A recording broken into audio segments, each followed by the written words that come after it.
Hi, this is the voice of Heidie Calero with another interesting economic capsule on the Puerto Rico economy.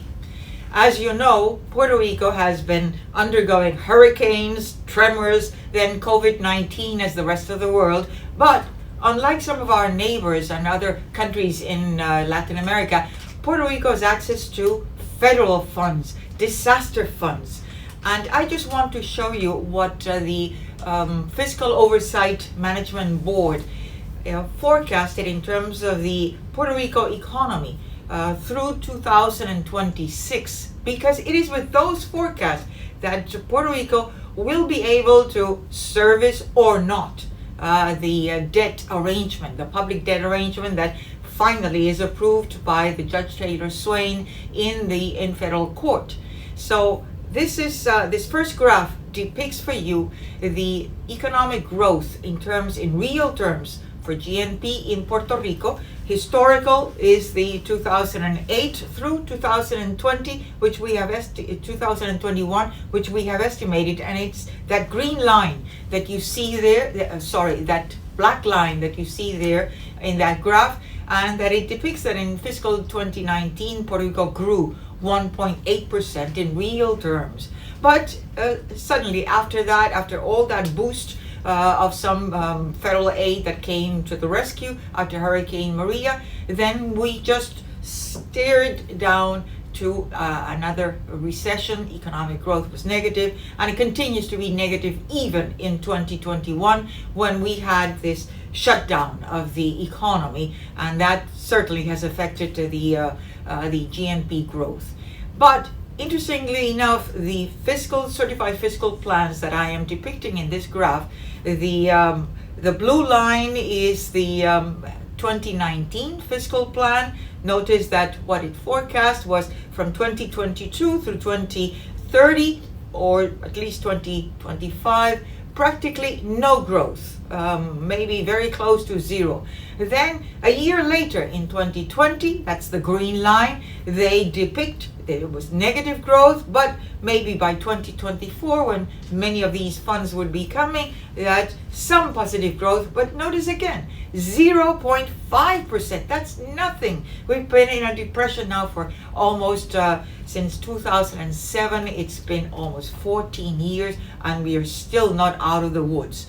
And now the most recent one is the orange line, and this is their forecast. And notice again, they believe that in 2022 we are going to grow 1.5%, as if that were such a success.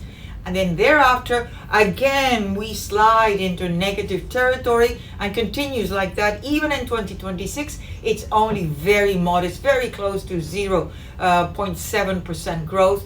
And by 2030, we are again in negative growth. Impossible situation for Puerto Rico to service any public debt, really within reasonable limits, and of course, to generate the fertile grounds for people to stay in Puerto Rico, to have investments, and to steer into new job opportunities.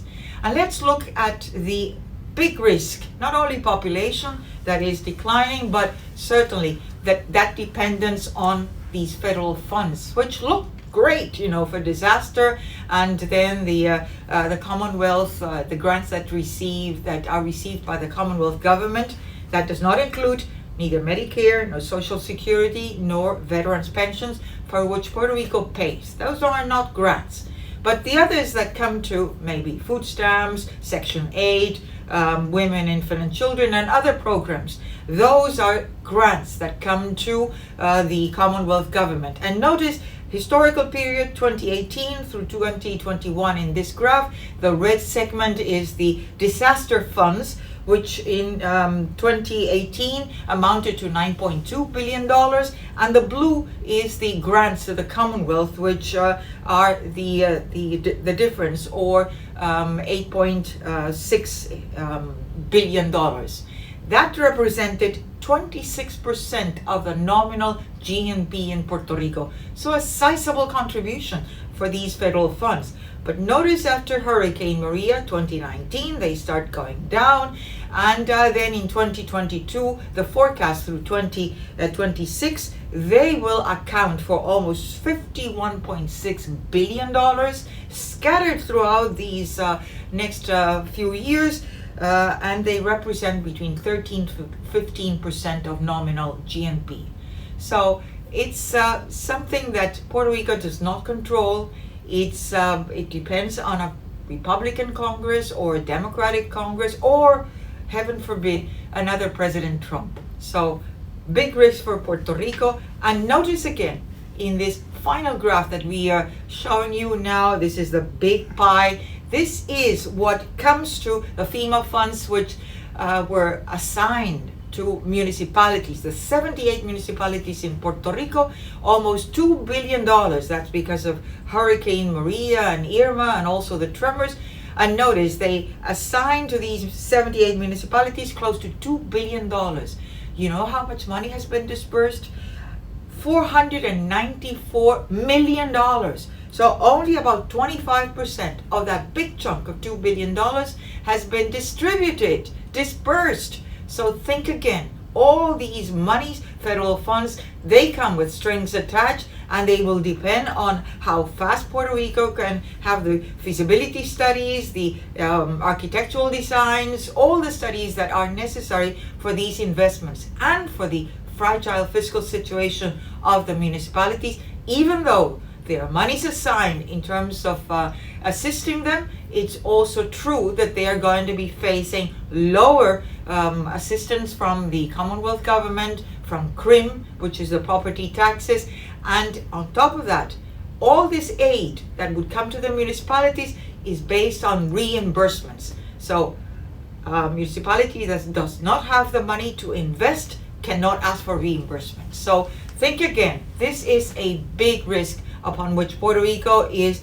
putting all its eggs in this basket for the next few years, and it is time to wake up and smell the coffee. We need another alternative to Puerto Rico, not just dependent on federal funds. Don't forget to give us a like in this economic capsule. Until next, please be safe. Thank you.